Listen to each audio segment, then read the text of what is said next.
जैसे ही सौदागर ने आम की गुठली जमीन पर फेंकी, अचानक एक बहुत बड़ा जिन उसके सामने आ खड़ा हुआ। जिन की आवाज सख्त थी। उसने कहा, तुम्हारी इस हरकत ने मेरे बेटे की जान ले ली है। तुमने जो आम की गुठली फेंकी वो सीधी मेरे बेटे को लगी और मेरा बेटा मर चुका है। अब तुम्हें इसकी सजा दी जाएगी। यह सुनकर सौदागर का दिल दहल गया। वो एक लम्हे के लिए साकित रह गया। उसे अंदाजा नहीं था कि एक मामूली सी हरकत उसे इस हाल तक पहुंचा देगी। उसने फौरन कहा, मुझे इस बात का इल्म नहीं था। मैं नहीं जानता था कि यहाँ कोई मौजूद है। मेरी नीयत किसी को नुकसान पहुंचाने की नहीं थी। मैंने जानबूझकर कुछ नहीं किया। जिन ने जवाब दिया, नीयत का फैसला बाद में होता है, फैसला अमल पर किया जाता है, और तुम्हारा अमल मेरे बेटे की मौत बना है। सौदागर परेशान हो गया। वो जानता था कि ये कोई मामूली जिन नहीं है और उसके सामने बहस करना बेकार होगा।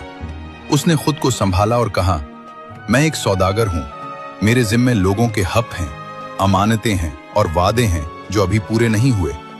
अगर आज मुझे सजा दे दी गई तो बहुत से लोग नुकसान में आ जाएंगे। जिन ने कहा, यह सब मेरे लिए कोई मानी नहीं रखता। सौदागर ने फौरन कहा, अगर आप मुझे 1 महीने की मोहलत दे दें तो मैं वादा करता हूं कि मैं उसी जगह उसी वक्त वापस आ जाऊंगा। अगर मैं वापस ना आया तो आप जो सजा चाहें दे सकते हैं। जिन ने सख्त लहजे में कहा, तुम्हें लगता है हम जिन्नात इंसानों के वादों पर यकीन करते हैं? सौदागर ने जवाब दिया, मैं आम इंसान नहीं हूं। मैंने कभी वादा नहीं तोड़ा, कभी धोखे नहीं दिया। मेरी पहचान मेरे वादे हैं। जिन कुछ देर खामोश रहा, फिर उसने कहा, अच्छा सुनो, अगर तुम मुकर्ररा वक्त पर वापस ना आए तो मैं खुद तुम्हारे घर आऊंगा। मैं जानता हूं तुम कहां रहते हो। मैं तुम्हारे घर वालों को भी जानता हूं। जिन ने बात जारी रखी, अगर तुम वादा तोड़ोगे तो सजा सिर्फ तुम्हें नहीं मिलेगी, तुम्हारे घर वाले भी इसकी कीमत चुकाएंगे। यह सुनकर सौदागर के चेहरे पर घबराहट साफ नजर आ गई।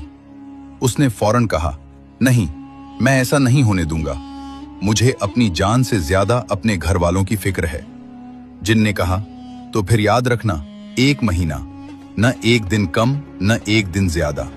अगर तुम वक्त पर वापस आए तो मैं तुम्हारी बात सुनूंगा, और अगर ना आए तो अंजाम तुम जानते हो। सौदागर ने सर झुका दिया और कहा, मैं वादा करता हूं कि 1 महीने के अंदर जरूर वापस आऊंगा। ये मेरा कौल है। जिन ने आखिरी बात कही, याद रखना, हम वादे भूलते नहीं। उसके बाद जिन गायब हो गया। सौदागर वहीं खड़ा रहा। वो जानता था कि उसके पास अब सिर्फ 2 रास्ते हैं, या तो वादा पूरा करे या सब कुछ खो दे। और यहीं से इस कहानी का असल इम्तिहान शुरू होता है।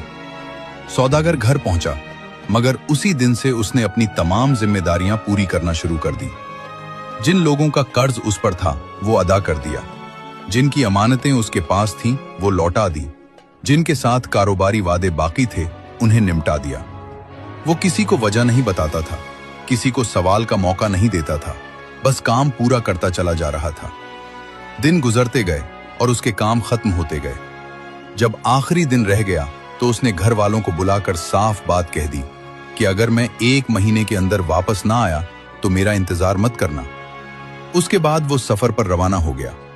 वक्त मुकर्ररा पर वो वादे की जगह पहुंच गया। कुछ देर बाद वहां एक दरवेश आ गया। सौदागर ने पूछा, आप कौन हैं? दरवेश ने जवाब दिया, अल्लाह ने मुझे तुम्हारी मदद के लिए भेजा है।